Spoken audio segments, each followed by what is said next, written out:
providing more analysis about the most recent updates concerning Trump orders U.S. to stop funding UNRWA, withdraws from UN Human Rights Council and its global consequences and implications. Joining us from occupied Jerusalem is Dr. Munir Nusayba, an international humanitarian law professor, and from New York, Ms. Irina Tuskurman, a political researcher in international affairs. A very warm welcome to the program, and we start off with Dr. Nusayba. A very welcome to the program, sir, and thank you very much for joining us. How do you assess the long-term impact of U.S. halting funding to UNRWA on Palestine and their accessor to essential services? Good evening, and thank you very much for having me on the program. Well, this is expected indeed. The United States, during the first Trump presidency, already decided to halt funding to UNRWA. Trump has a very clear plan towards the Palestinian cause. He is trying to, to work on ending the Palestinian cause without any negotiations and against the rights of the Palestinian people.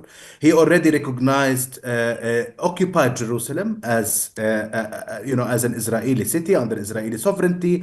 Moved the Israeli embassy, the U.S. embassy to Jerusalem, contrary to international law. In his first presidency, he also stopped funding the UNRWA even before October 7th and before all the accusations, the false accusations that Israel accused the UNRWA. He already took steps against the UNRWA. At this presidency, we can see that he is escalating his attacks against Palestinian rights. Not only has he continued the suspension of the UNRWA funding, which President Biden had done before him, actually, but in addition to that, he has been denying more rights of the Palestinian people. Most shockingly, yesterday, when he met with Benjamin Netanyahu, the Prime Minister of Israel, he declared again that he plans to deport the Palestinian people from the Gaza Strip and to transfer them somewhere else in the world. Obviously, this is only called ethnic cleansing, and in this, he is engaging himself in this crime against humanity, which Israel has been conducting since October 7th until the current day. So it is also very natural, actually, and understandable that he wants to withdraw from the Human Rights Council, the UN Human Rights Council. You mean, sir, Donald Trump wants to withdraw from the Human Rights Council? Yes, he wants to withdraw from the Human Rights Council, to withdraw the US from the Human Rights Council. And this is only natural. A state that is engaged in genocide, war crimes, and crimes against humanity, complicity with genocide, should not belong in the Human Rights Council in the first place.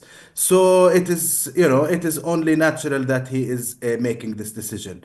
It's very worrying to us Palestinians here, especially, every Palestinian civilian, but also within the human rights sector that I'm involved with, to see that Donald Trump feels so emboldened and empowered to speak against Palestinian rights and to plan against Palestinian rights so publicly, so blatantly before the whole world, declaring that he intends to ethnically cleanse the Gaza Strip and to own it, as he calls it, and to turn it into a Riviera as if it's an empty real estate that he wants to plan building resorts and whatever he thinks of building.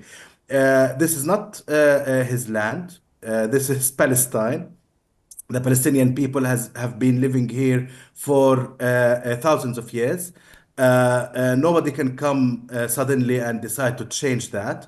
But he believes that with his power and with obviously the request that he gets from Benjamin Netanyahu and his extreme right-wing government, that he can easily ethnically cleanse a whole nation, and that, and of course, he will continue fighting the UNRWA. Obviously, a few days, maybe a week ago, Israel, started implementing its laws that it actually bans the UNRWA from working in Jerusalem, and the UNRWA headquarters in Jerusalem, in the Sheikh Jarrah neighborhood, was emptied, and there were extreme right-wing Israelis flying Israeli flags, erasing the sign of the UNRWA, and declaring that this will be a colony in the future, an Israeli colony.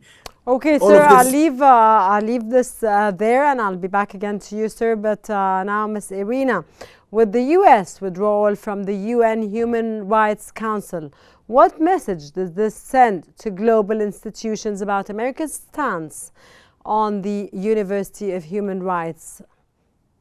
Thank you so much for this question. This debate resurfaces approximately every 4 to 8 years with the changes between the Democrats and the Republicans. And the Republicans have grown increasingly skeptical, not of human rights as such, but of UN international human rights organizations. For instance, one of the top funders to UNHRC is a Qatari sheikh who is also known for funding militias and arming groups in Africa, which runs entirely counter to the mission of the UN Human Rights Council. With Qatar government funding this organization and with countries like Iran chairing Human Rights Council, it is without a doubt not seen as a good investment of US taxpayers' funding to advance human rights through such a group where some of the top global human rights violators can not only sit there with impunity but share such structures. However, U.S. has many other mechanisms for advancing human rights and many allies and formal and informal networks with which they can cooperate to advance humanitarian and human rights causes outside entities which are seen to be corrupted and where U.S. influence is limited by the funding from these other entities. Okay, Dr. Nusayba, do you believe Trump's actions signal this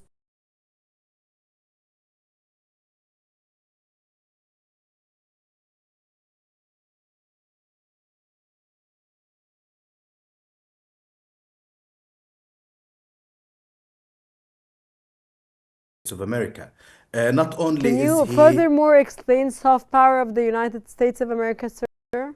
Yes, the soft power of the United States is vested in the funding that the United States gives to several countries around the world. What he has done and decided to do at the beginning of his presidency was to stop every international funding and also to disengage the United States gradually. And I think we will see more of that as time goes by from different international agencies and organizations. I think the United States might become less powerful in the United Nations, but will also become less influential in the world. I think that Trump thinks Sir, you said the about. United States will become less influential in the world? Yes, yes, exactly. That's what I said. Because Trump believes that with his military might, he can change everything. But on the other hand, by stopping all of these fundings and engagements of the United States in the world, when he withdraws the United States from different agencies. He weakens these agencies, UN agencies, but also at the same time he does weaken the United States. At the end of the day, the United States' power was not only vested in its army and in its economy, but also in its different types of contributions into the economies of different countries around the world, in the international collaborations.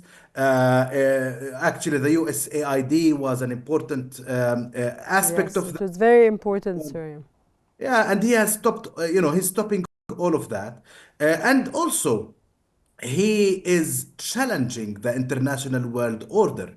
We shouldn't forget that Sir, why one of don't the. we look at it in another means and say that Israel is behind all of this and it is pushing Donald Trump into this path? Yeah, it is certainly Israel that is pushing the United States into this path. I mean, the first thing that Donald Trump did on his first day of presidency was to sign sanctions against the International Criminal Court.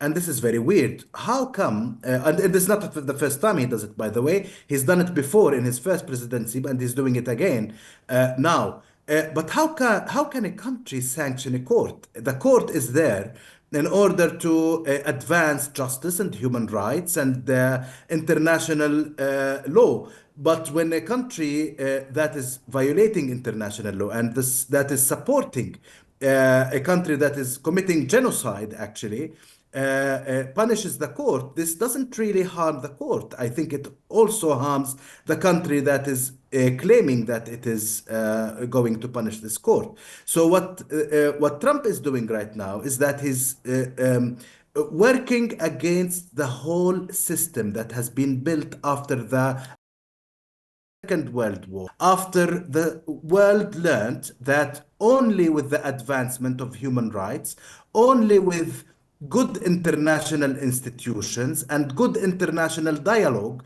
through, Human Rights Council, through courts, through, the system and order of international law, can the world live in peace. What Trump is doing now is saying Sir, I'll be back again, but I'll ask Ms. Irina, how might these U.S. moves reshape its relations with European allies and impact their diplomatic strategies?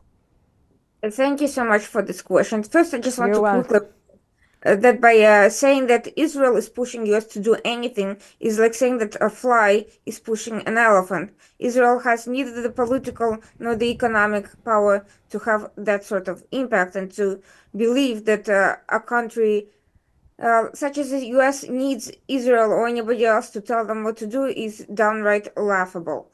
But getting back to the Did you say international, what Israel tells the United States to do is done instantly? Or did I is understand wrong? downright laughable. It's ridiculous, absurd. It's not even within realm of reality. However, to the extent, if we want to talk about political impact, there is a disproportionate impact from Qatari lobbies in the United States to the tune of billions of dollars of foreign direct investments, campaign contributions, lobbies, soft power, influence, and academic influence. So if you want to talk about any country disproportionately influencing US politics, counterterrorism policy, regional geopolitical considerations, it is Qatar and its financial stakes in the United States, in the political class, and in the business class. Speaking, however, more broadly of international Ms. moves, Irina, did you say Qatar? Yes, I What's did. the relation? Excuse me? Okay, go ahead. To the extent U.S. stands about U.S. relationships with the European Union and other countries, the move to sanction ICC is a self-preservationary measure, because just as ICC being politicized can attack and take action against a country that has faced a horrific terrorist attack and which has been accused of genocide by a third party, South Africa, which has itself received funding and backing from very dubious sources. ICC can just as easily take politicized action against U.S. officials, and U.S. has had, prior to the Biden administration, a policy of sanctioning ICC precisely to prevent politicized measures against its own officials as well as those of its allies. And yes, it will have an impact on ICC considerations, because the judges who have been silencing those within their ranks who have been critical of the ICC moves to issue arrest warrants Doctor, against. I'll be back again, Dr. Nusayba. Considering Trump's political narrative, sir, or populist narrative, how does his stance on these UN agencies reflect broader shifts in American foreign policy, sir? Well, at the end of the day, American foreign policy has been the U.S. has been a very active country in, in foreign policy, especially in the United States. In the United Nations, sorry. When the US decides to start diminishing its own role in the United Nations, it will certainly weaken the role of the United States in the United Nations. Of course, the US will continue to be powerful in the Security Council, as it has been always, because it has the veto power there. But other than that, the United States is not, a god. At the end of the day, it does not control the world. There are so many other countries in the world that are not happy with the actions of the United States, not happy with the way that the United States is currently undermining the international system and especially the justice system in the world, undermining the human rights system that the world has been building over the past decades. And this will weaken the position of the United States within the international community. I don't know why Trump believes that the United States is so powerful to challenge the whole world with these with these decisions.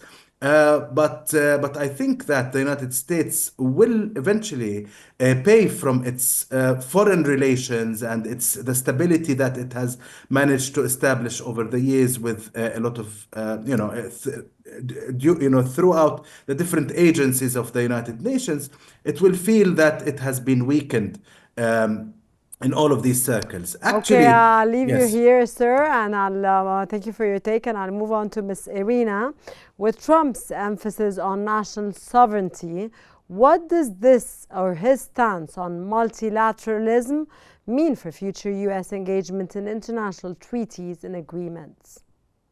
To be sure, Trump will certainly be shifting towards a more bilateral approach to foreign relations, as he has during his first term, when he enjoyed strong bilateral relations with many Arab states, as well as close relations with allies in the European Union who shared his objectives and outlook on the global order. However, that doesn't mean that he is completely dismissive of multilateral alliances. His signature project, the Abraham Accords, involved and included the cooperation between multiple states, with U.S.